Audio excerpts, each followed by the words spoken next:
Whenever the topic of color and accessibility comes up, someone will inevitably say, research holds that color enhances memory, performance, and concentration. That's true, if you are a person who can distinguish between colors. WCAG tells us that color should not be used as the only visual means of conveying information, indicating an action, prompting a response, or distinguishing a visual element.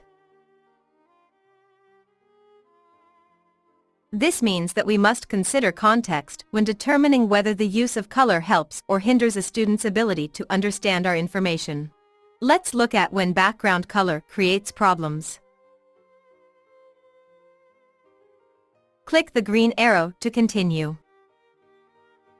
This is using color to indicate an action, right? Here is what a person with deuteranomaly sees.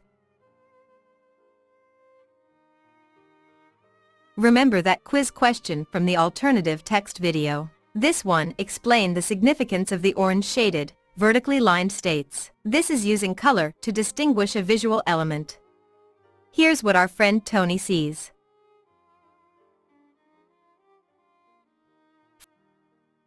Font can be a problem too.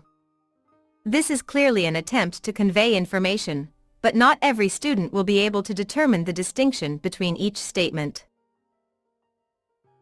Okay. I know you've done this before. Surely students will turn this assignment in on time when you use bright blue font and yellow highlighting. But for many this color combination is jarring. The colors almost seem to vibrate.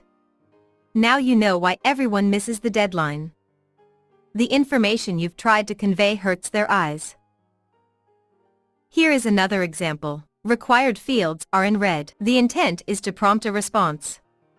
But what if your student cannot see the color red? So how do we fix these problems? Let's start with our green arrow. Do we even need the prompt click the arrow? Couldn't we just have an arrow with the word continue? Think back to our HTML video. Provided this arrow is properly tagged, a person using a screen reader will automatically understand that selecting the arrow will redirect them to the next web page. And the quiz question. So, to be clear, you can still use color, but you cannot use it as a distinguishing feature. And dropping the color reference and simply asking, explain the significance of the vertically lined states, will not fix the issue. Here is the solution.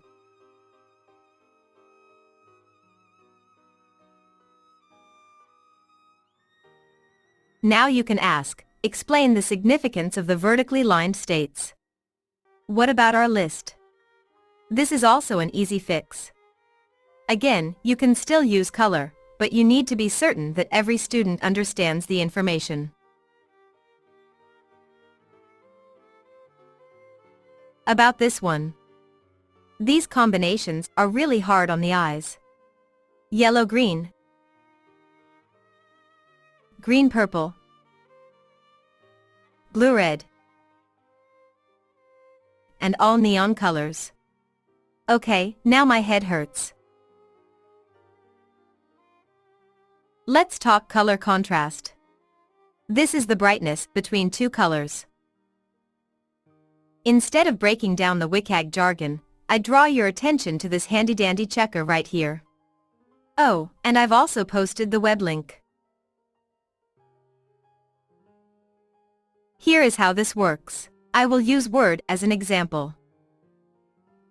You use the little dropper here.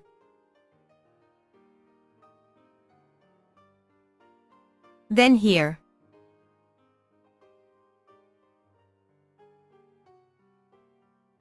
You can see that this combination failed.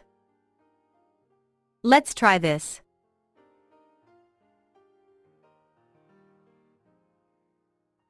Now we've passed. But I know you're going to ask, you just said no yellow and green. And you would be correct. Just because the contrast passes, does not mean you should use the combination. So it's still a bad idea. So, if you insist on using a color foreground, just remember, do not use these colors together, yellow-green, green-purple, blue-red.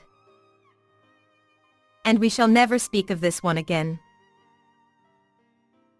So, last but not least, let's look at the form. Again, the solution is simple. Much like our quiz question, we're using a symbol, not a color, to prompt a response. Next up, we'll go over the do's and don'ts of using tables.